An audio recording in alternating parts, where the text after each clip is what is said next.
ভিন্নমত থাকলেও দেশকে এগিয়ে নিতে ঐক্য প্রতিষ্ঠার আহ্বান জানিয়েছেন সংস্কৃতি মন্ত্রী অ্যাডভোকেট নিতাই রায়চৌধুরী। সকালে ঢাকেশ্বরী মন্দিরে এক অনুষ্ঠানে তিনি বলেন, দেশের সব সম্প্রদায়ের মানুষ নাগরিক অধিকার ভোগ করবে। অনুষ্ঠানে দক্ষিণ সিটি কর্পোরেশনের প্রশাসক আব্দুস সালাম বলেন, ধর্মীয় বিশ্বাস ভিন্ন হলেও দেশ সবার। আরও জানাচ্ছেন সিফাত ফারুকী।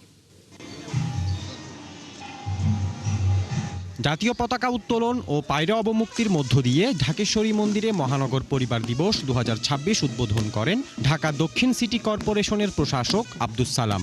উপস্থিত ছিলেন সংস্কৃতি মন্ত্রী নিতাই রায়চৌধুরীও।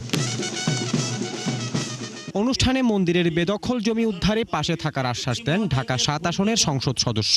আমি আপনাদের পাশে সবসময় থাকতে চাই। আপনাদের যে বেদখল জায়গাগুলো আছে, আমার পক্ষ থেকে যতটুকু সহযোগিতা লাগে আমি করব। আপনারা আইনের রাস্তা আপনারা নাই নিয়ে আসেন, ইনশাল্লাহ আমি আপনাদের পক্ষে কাজ করে যাব। বিশেষ অতিথির বক্তব্যে ঢাকা দক্ষিণের প্রশাসক বলেন, ধর্মীয় বিশ্বাস ভিন্ন হলেও বাংলাদেশ সবার। দেশকে এগিয়ে নিতে একসাথে কাজ করার আহ্বান জানান তিনি। যার যার ধর্ম তার, কিন্তু দেশ আমার।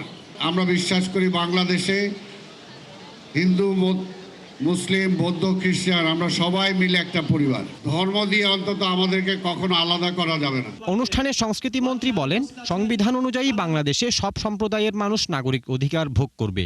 ভিন্ন মত থাকলেও ঐক্য প্রতিষ্ঠা করতে হবে। আমাদের সংবিধানের আর্টিকেল 7-এ বলা আছে যে অল সিটিজেন্স আর ইকুয়াল পিপল ল, অর্থাৎ আইনের দৃষ্টিতে সব নাগরিক সমান।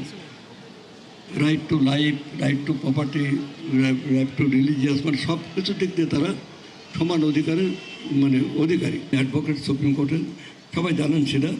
আমরা বিলিভ ইন এভিডেন্স। আমরা এভিডেন্স তার বিরুদ্ধে কী অভিযোগ ছিল যে তাকে এভাবে আটকায় রাখা হলো। তো যাই হোক, আমি এইটুকু বলে যাচ্ছি যে আমি এই বিষয়টা নিয়ে আমি যথাযোগ্য জায়গায় আমি আজকালের মধ্যে আমি কথা বলবো এবং এবং এবং we want unity in diversity. এখানে পাহাড়ি জনগোষ্ঠী আছে, সমতলের জনগোষ্ঠী আছে, এখানে বিভিন্ন উপজাতি আছে, এখানে জাতিসত্তা আছে, ক্ষুদ্র নৃতাত্ত্বিক গোষ্ঠী আছে।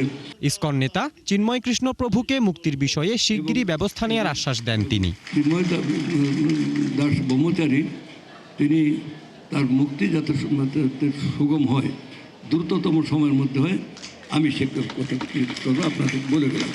সিফাত ফারুকী, ৭১, ঢাকা।